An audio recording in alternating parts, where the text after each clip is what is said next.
ఒకసారి ఈ వీడియో చూడండి. మనకేం తక్కువ 3 లక్షల కోట్ల రూపాయల బడ్జెట్ ఉంది. ఎవడో 1,00,000 కోట్లు కట్టింది, కూలింది, పోయింది. 1,00,000 కోట్లు గంగలో పోయింది, గోదావరిలో పోయింది. ఎవడో 1,00,000 కోట్లు కట్టింది, కూలింది, పోయింది. 1,00,000 కోట్లు గంగలో పోయింది, గోదావరిలో పోయింది. ఉస్మానియా యూనివర్సిటీలో ఒక ప్రోగ్రాంలో పాల్గొన్నటువంటి ముఖ్యమంత్రి మాట్లాడినటువంటి మాట. ఆయన అంటా ఉంటే అందరు చప్పట్లు కొట్టారు. ముందున్న వాళ్ళంతా మేధావులే, మ్యాక్సిమం మెజారిటీ ఆఫ్ మేధావులే ఉన్నారు. సో రేవంత్ రెడ్డి మాటలు చెప్పినప్పుడు అందరు కూడా చప్పట్లు కొట్టారు. అంతా కొట్టుకపోయింది, గోదాట్లా కొట్టుకపోయింది అన్నప్పుడు అందరు చప్పట్లు కొట్టారు.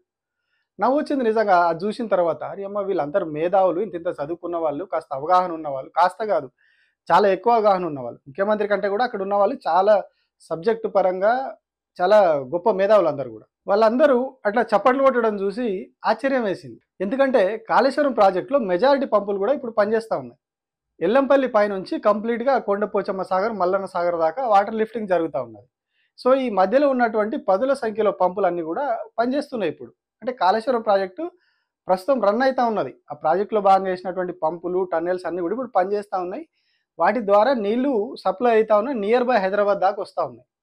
కొండపోచమ్మ సాగర్, మల్లన్న సాగర్ అంటే చాలా దగ్గర హైదరాబాద్కి. సో అక్కడి వరకు వస్తూ ఉన్నాయి అవన్నీ కూడా.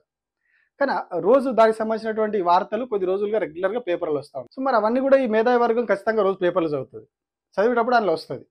వచ్చినప్పుడు మరి కాళేశ్వరం ప్రాజెక్ట్ ఉంది, కాళేశ్వరం ప్రాజెక్టులో బాగా కట్టినటువంటి పంపులు ఇవన్నీ పనిచేస్తూ ఉన్నాయి, నీళ్ళు వస్తూ ఉన్నాయి. మరి ఇంత క్లియర్గా నీళ్ళు వస్తాయి కనబడతా ఉంటే, ఇంత క్లియర్గా పంపులు నడిచేది పేపర్లలో వార్తలు వస్తున్నాయి, టీవీలో చూపిస్తూ ఉన్నారు.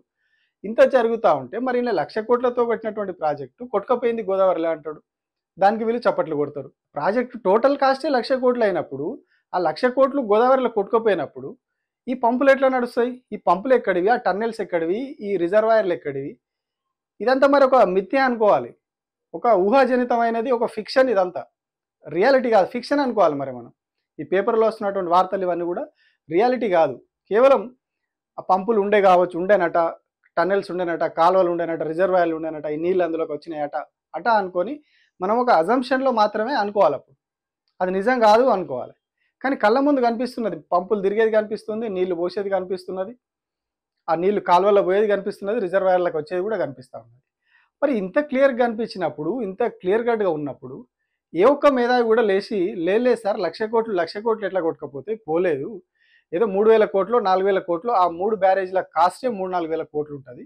సో మరి ఇప్పుడు ఒక్క బ్యారేజ్లో కొంత దెబ్బతిన్నది కాబట్టి అది చాలా చిన్న అమౌంట్ సార్, 1,00,000 కోట్లు కాదు పోయింది అని ఏ ఒక్క మేధావి లేచి మాట్లాడలేదు అక్కడ.